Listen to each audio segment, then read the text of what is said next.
오늘 본문을 쓴 예레미야 선지자는 별명이 있습니다. 눈물의 선지자라는 별명을 가지고 있는 선지자입니다. 예레미야 선지자가 눈물의 선지자라는 별명을 가진 이유는 예레미야 선지자가 사역하던 당시에 이스라엘 백성들은 하나님의 심판을 받을 수밖에 없는 환경이었습니다. 근데 그 이스라엘 백성들을 심판해야 하시는 하나님, 그리고 이스라엘 백성들이 심판에 놓여 있다는 것, 그것을 깨닫지 못하는 그 백성 사이, 그 중간에 서서 예레미야 선지자는 하나님 앞에 은혜를 구하고 또 이스라엘 백성들에게는 심판의 메시지를 전하면서 울 수밖에 없었습니다. 예레미야 9장 1절에 보면 이런 예레미야 선지자의 마음이 소개되어 있는데요. 예레미야 9장 1절 말씀인데요.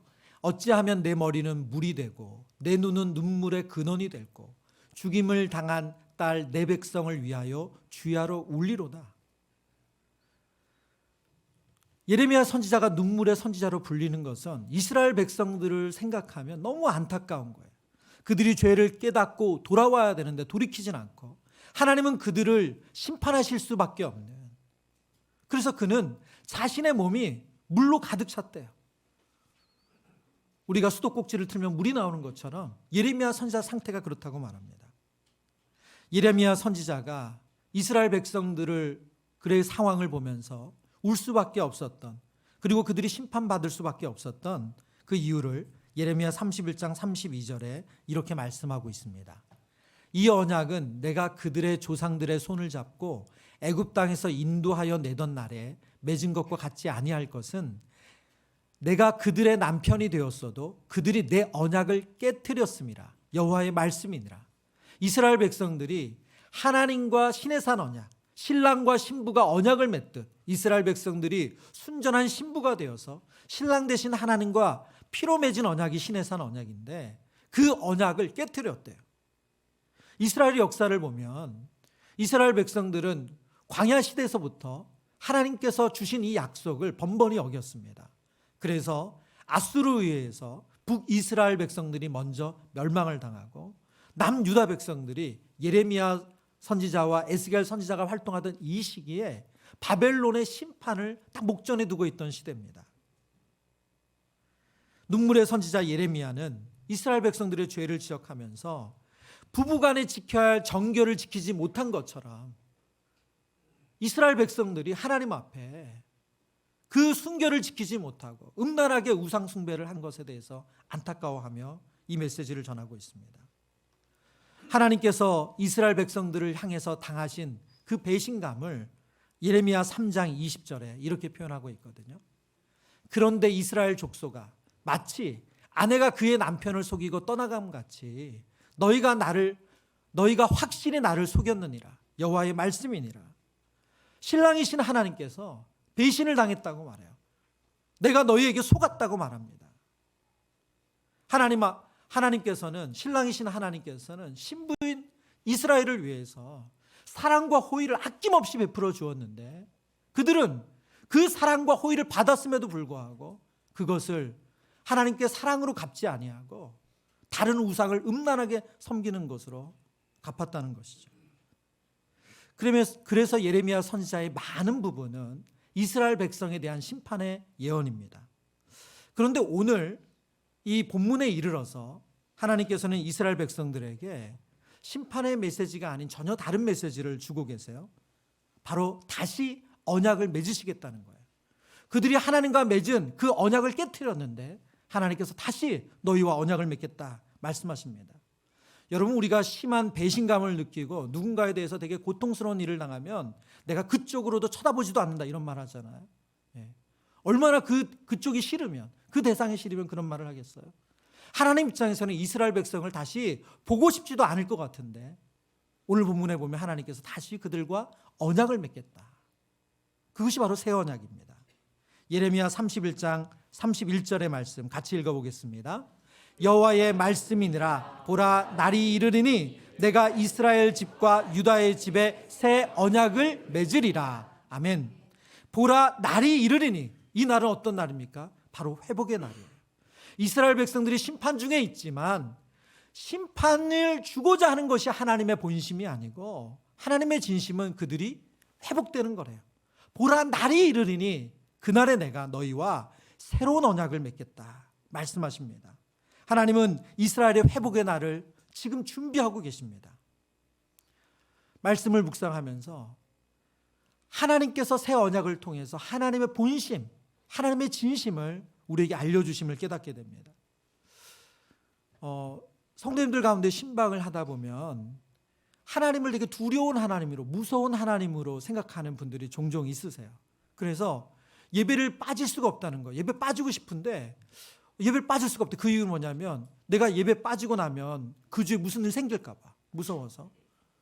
그리고 봉사를 하고 헌금을 하는 그 배경 속에도 내가 이거 하나면 하나님 내 재물을 뺏어갈 것 같고 내 가정 안에 무슨 일이 생길 것 같고 그런 두려운 마음이 있어서 봉사를 하고 또 헌금을 하신다는 거예요. 여러분, 성경을 섣부르게 아시는 분들 가운데 간혹 특별히 불신자들 가운데 그렇게 생각하시는 분들이 계시더라고요. 구약 성경의 하나님은 심판하시는 하나님, 아주 무서운 하나님이고 신약의 하나님은 사랑의 하나님, 긍휼의 하나님으로 이렇게 이분법적으로 보는 거예요. 왜 그렇습니까? 선지서에 나오는 것처럼 하나님께서는 이스라엘 백성들을 심판하시잖아요. 아주 잔인하게 심판하시죠. 철저하게 심판하세요. 그걸 생각하면 구약의 하나님은 너무 무서운 하나님이고 두려운 하나님이라는 거예요. 그러나 신약의 하나님은 예수님을 통해서 용서하시고 대신 죽어주시는 사랑의 하나님으로 구분한다는 거죠. 그러나 그거는 성경을 제대로 알지 못하고 생각하시는 거예요. 구약의 하나님 또한 동일하게 사랑의 하나님이십니다. 신약의 하나님 또한 동일하게 공의와 사랑을 가지고 계세요. 오늘 하나님께서 예레미야 선지자를 통해서 이스라엘 백성들이 하나님이 아닌 거짓 신을 음란하게 섬겼던 그것을 심판할 수밖에 없지만 그것이 하나님의 본심이 아니고 하나님의 진심은 그들이 회복되는 거라는 거예요. 그래서 예레미야 29장 11절에 하나님께서 우리에게 이렇게 말씀하십니다. 너희를 향한 나의 생각을 안 하니 평안이요 재앙이 아니니라. 너희에게 미래와 희망을 주는 것이니라. 저와 여러분이 잘 아는 말씀 아닙니까? 너희를 향한 나의 생각을 안 하니 내가 안 하니 평안이요 재앙이 아니라 너희에게 미래와 희망을 주는 것이니라.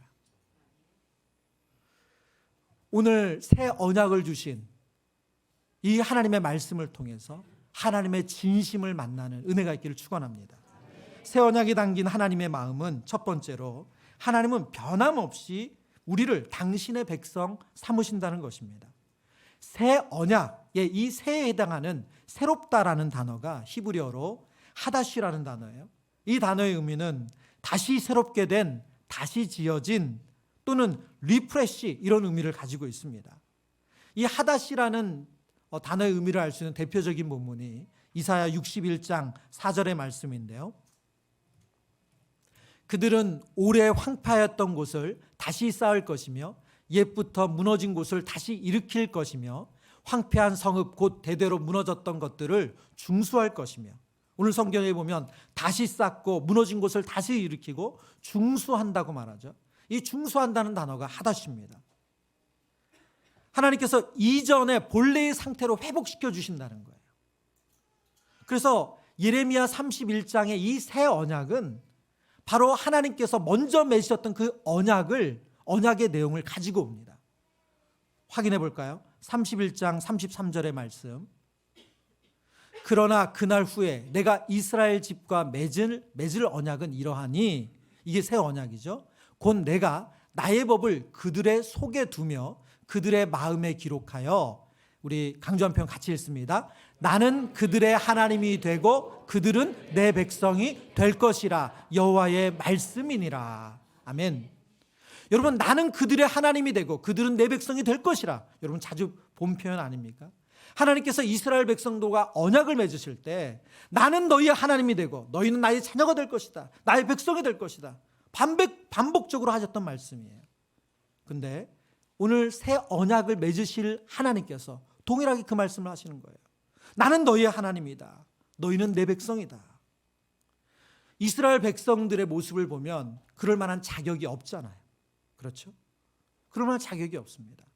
여러분, 시내산 언약에서 오늘 바벨론에 의해서 멸망을 앞둔 이 남유다의 이 예레미야의 새 언약이 주어지기까지의 기간을 성경학자들은 약 1000년으로 봐요. 그러나 그 1000년의 이스라엘의 역사를 보면 그것은 순종의 역사가 아니라 배신과 배교의 역사입니다. 하나님께서 너무 오랫동안 참고 기다려 오셨어요. 그들은 이런 하나님이 나의 하나님 되고 그리고 하나님께서 그들의 백성이 될 자격이 없어요. 그런데 오늘 새 언약을 통해서 하나님 또다시 그 은혜를 베푸세요. 팀 켈러 목사님이 쓰신 탕부 하나님이라는 책이 있어요. 아주 얇은 책이거든요. 이 책은 누가복음 15장에 나오는 우리에게 두 아들의 비유, 우리에게는 탕자의 비유로 더 익숙하죠. 그 탕자의 비유를 해석한 책입니다.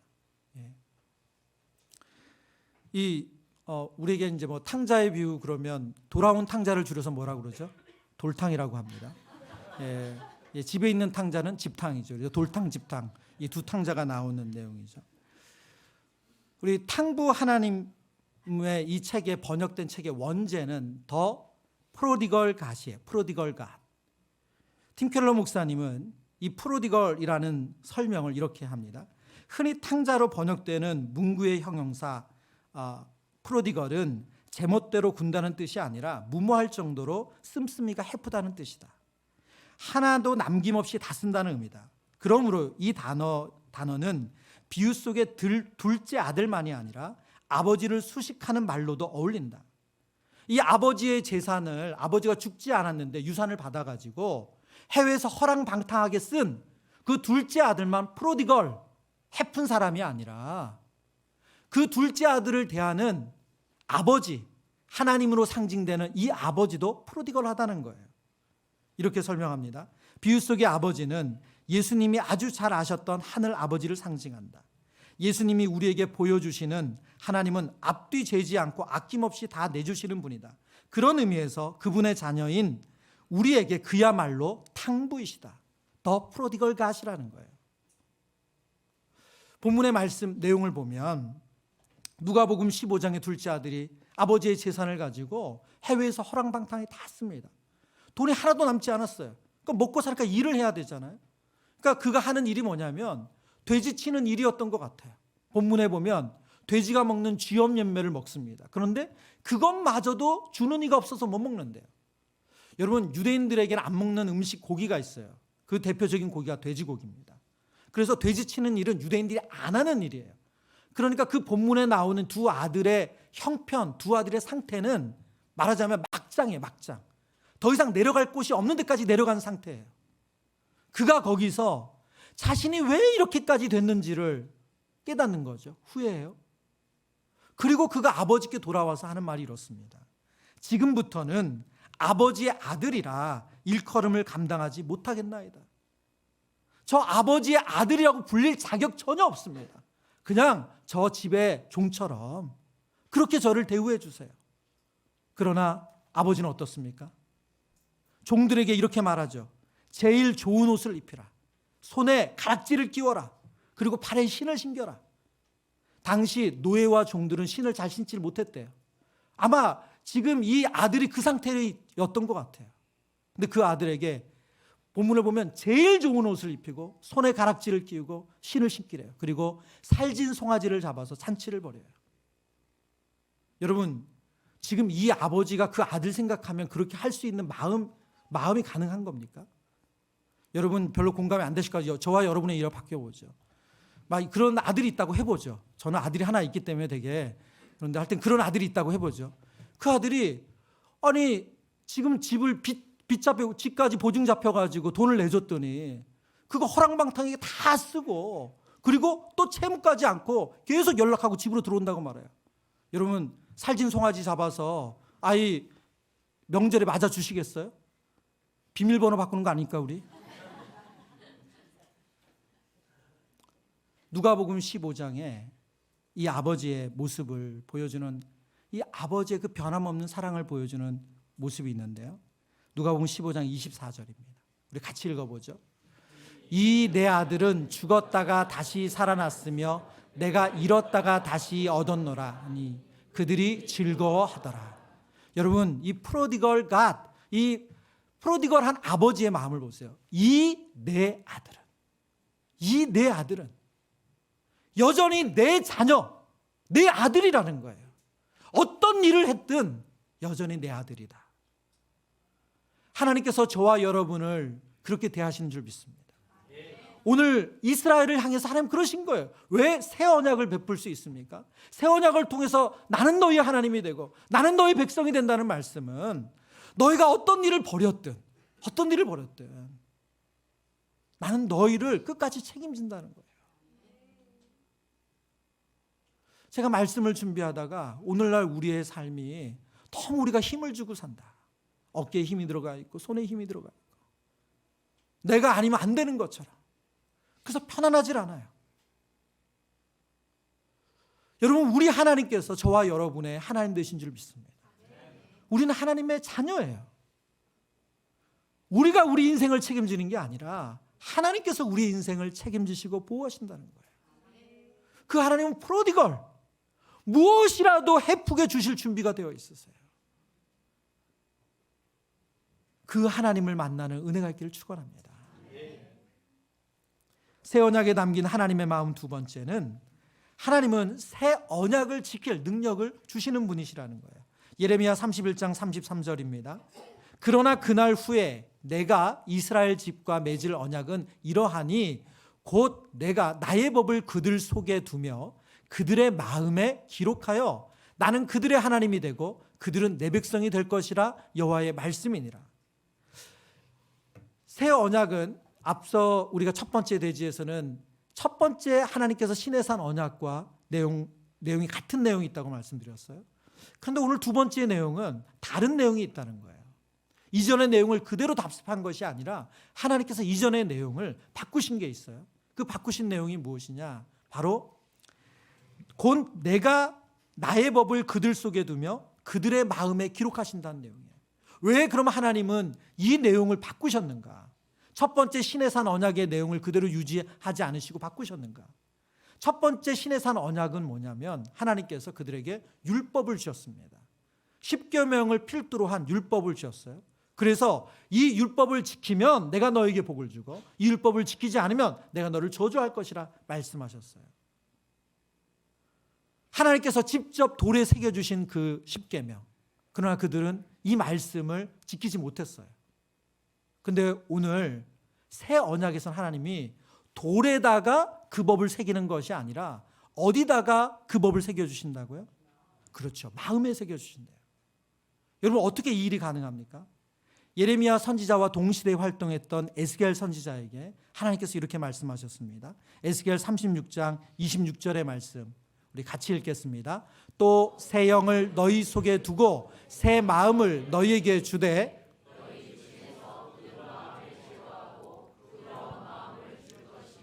아멘. 하나님께서 어떻게 우리의 마음에 하나님의 법을 새겨주시는가? 바로 하나님의 영을 우리 속에 두셔서 그 하나님의 법을 새겨주신다는 거예요. 여러분, 이 말씀은 어떤 뜻이냐면 우리로서는 있고 우리로서는 그것을 행할 능력이 없지만 우리 속에 두신 하나님의 영이 그 법을 지킬 수 있도록 도우신다는 뜻이에요. 이것을 신약 성경에는 마음의 할례라고 표현을 했습니다.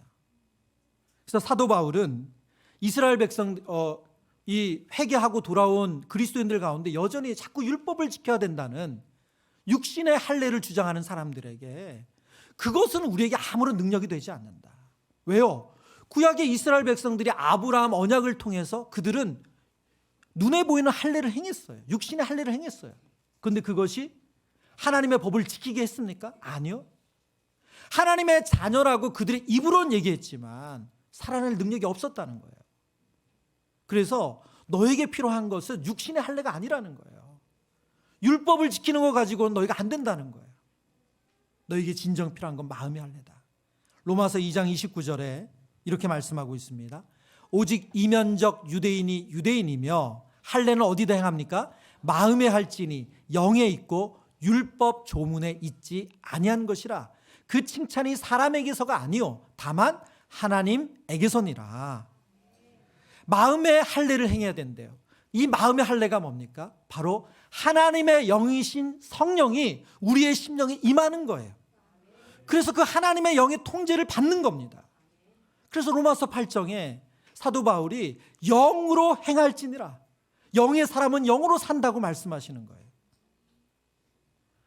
새 언약은 하나님께서 말씀을 돌에 새겨주시는 것이 아니라 우리의 마음에 새겨주시는 것인데, 그 마음에 새기는 것은 하나님의 영을 부으셔서 그 말씀에 순종할 수 있는 능력을, 그 은혜를 주신다는 거예요.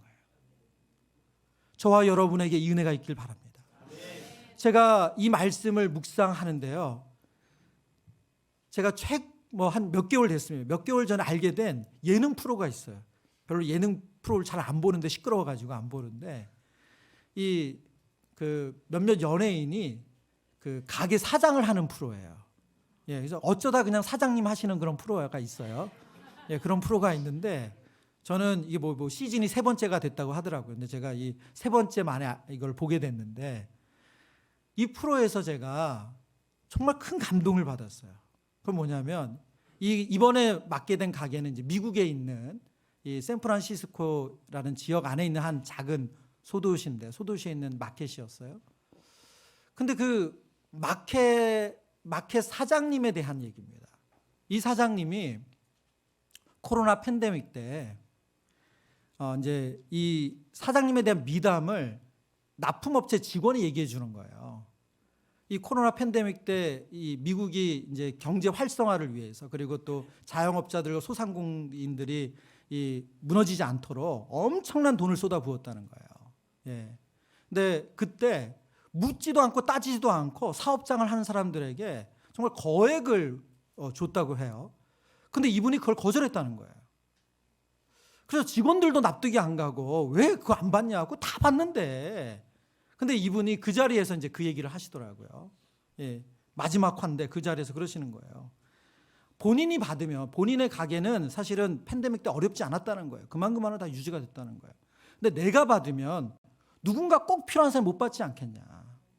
왜 그 사람께 돌아갈 거를 왜 내가 받냐. 그래서 난 받지 않겠다. 그리고 그 거액의 보조금을 안 받으셨다는 거예요. 제가 정말 그 거액이 얼마인지 궁금해서 알아봤는데 안 나오더라고요. 그런데 정반대의 자료가 나오더라고요.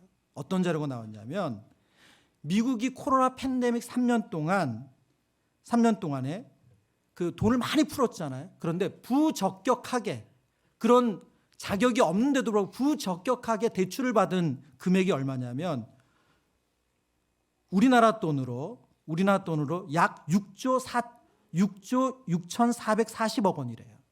부적격 대출이. 네. 54억 달러라고 했던 것 같아요.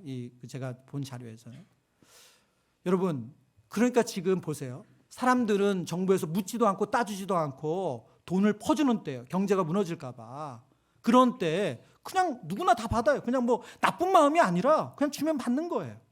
그런데 꼭 필요한 사람이 받지 못하는 일이 생기면 안 된다 해서, 우리 사업장은 괜찮으니 안 받는다는 이분. 근데 제가 첫 화를 보면서 이분이 어떤 분인 줄 알았거든요.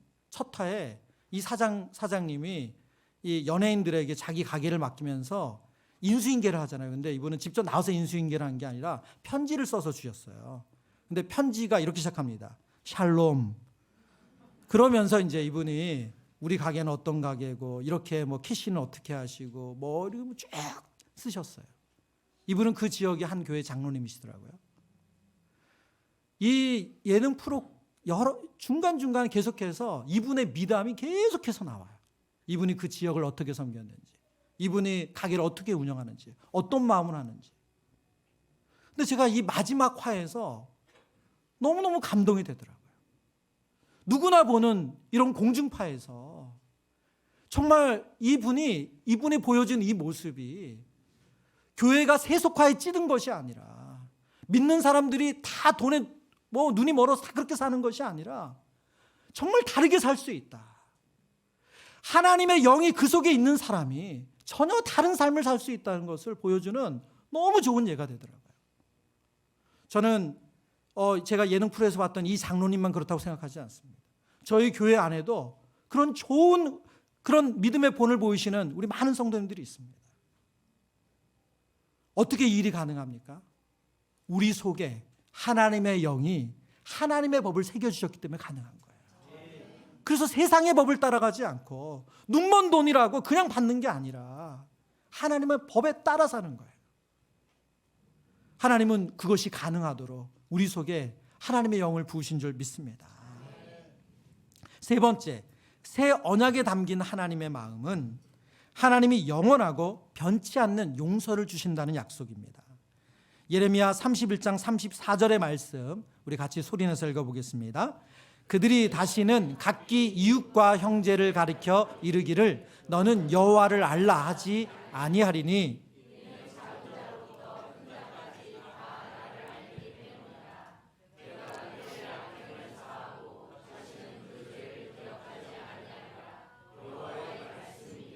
아멘.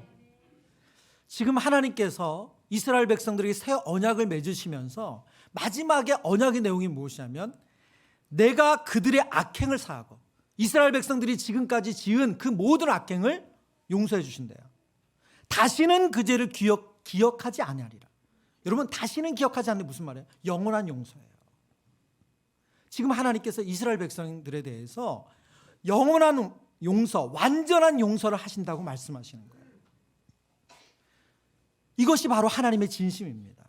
하나님은 그들을 진멸하고 하나님은 그들을 징계하고 하나님은 그들을 심판하는 데 목적이 있었던 것이 아니라 그들을 용서하고 싶으셨어요. 그들과 다시 그 관계를 회복하고 싶으셨어요. 이것이 하나님의 진심이었다는 거예요. 여러분, 이스라엘 백성들은 구약에 하나님께 나아가고 그들의 죄가 용서를 받으려면 우리가 요즘 수요 예배를 통해서 신명기 말씀을 묵상하고 있잖아요. 제사를 통해서, 희생 제사를 통해서는 그 죄가 용서가 됩니다.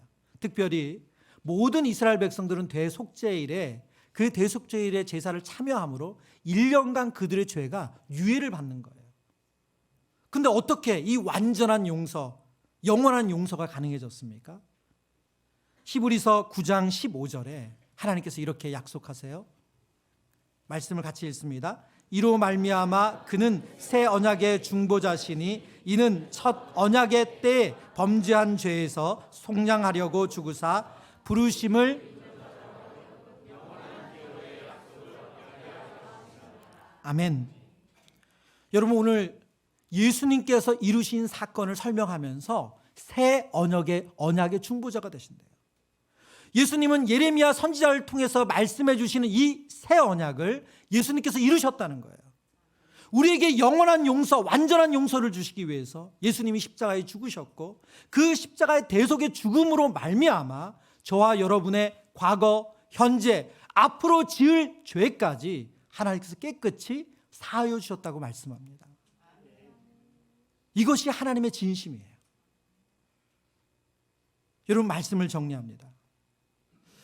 예레미야의 새 언약을 묵상하면서 그리고 우리 지난 5주간의 언약의 말씀을 묵상하면서 저에게 한 가지 질문이 생겼어요.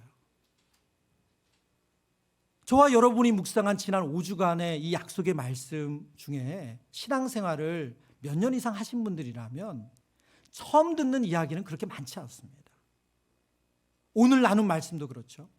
하나님께서 우리를 당신의 백성 삼기 원하시고 하나님은 우리의 하나님 되기를 원하신다. 처음 들으시는가요? 그렇지 않으시잖아요. 하나님께서 우리 속에 하나님의 영을 주셨다. 그리스도의 영을 주셨다.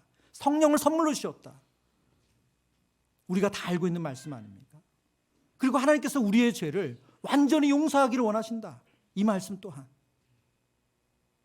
여러분, 그런데 질문은 뭐냐면 왜 우리가 이 새 언약을 받은 하나님의 자녀인데 우리의 삶은 그 능력이 안 나타나느냐 하는 거예요.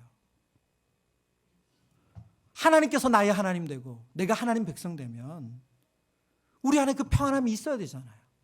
세상은 불안해도, 세상은 동요해도 우리가 오늘 부른 찬양처럼 내 영혼은 안전합니다. 그래야 되는 거 아니에요? 근데 왜 우리는 크게 다르지 않게 동일하게 그렇게 불안하고 요만한 일만 생기면 무슨 대단한 게 될 것처럼 그렇게 호들갑을 떨고 그렇게 전전긍긍할까요? 우리 속에 하나님의 영을 두셔서 우리의 성정을 뛰어넘는 하나님의 법에 순종하는 일이 가능하도록 길을 열어주셨는데 왜 우리 안에 있는 그 탐심을 절제하지 못하고 그것 때문에 안절부절하고 그것 때문에 누구를 원망하고 그것 때문에 과거에서 벗어나지 못하고 왜 그러고 살까? 하나님이 우리의 죄를 완전하게 용서해 주시고 영원하게 용서해 주셨는데 왜 다른 사람의 죄에 대해서 그렇게 너그럽지 못할까? 이 질문이 계속 생기더라고요.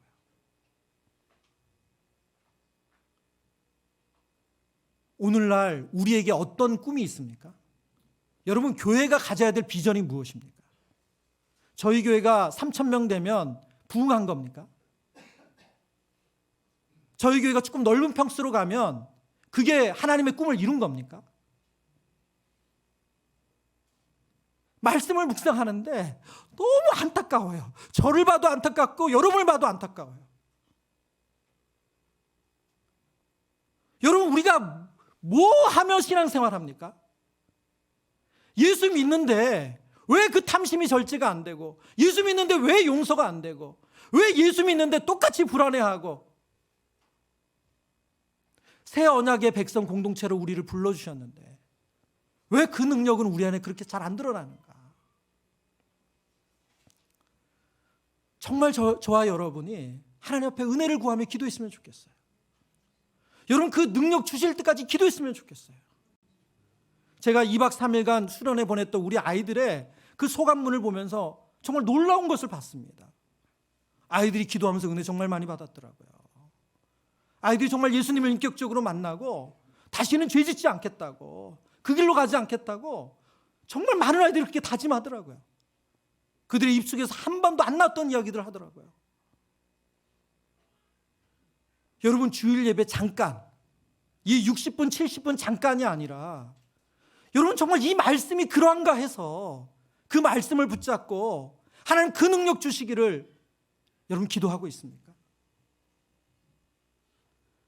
저는 목사로서 너무 부끄러웠어요. 말씀을 묵상하면서 나도 크게 다르지 않구나. 여러분, 한국교회에 필요한 것은 더 많은 성도가 아니에요. 더 넓은 못도 아닙니다. 새 언약의 공동체로 살아갈 그것을 보여주는 하나님의 사람이에요. 이번 명절에 여러분 좀 다르셨으면 좋겠어요. 여러분, 명절 되면 관계 문제가 늘 어렵지 않습니까? 비교 때문에 너무 마음이 갈등이 되잖아요. 여러분, 우리가 그 복닥거림에서 내 속에 하나님의 영을 두셔서 하나님의 법을 써내려가게 하시는 그 능력이 나타나는 은혜가 있기를 축원합니다.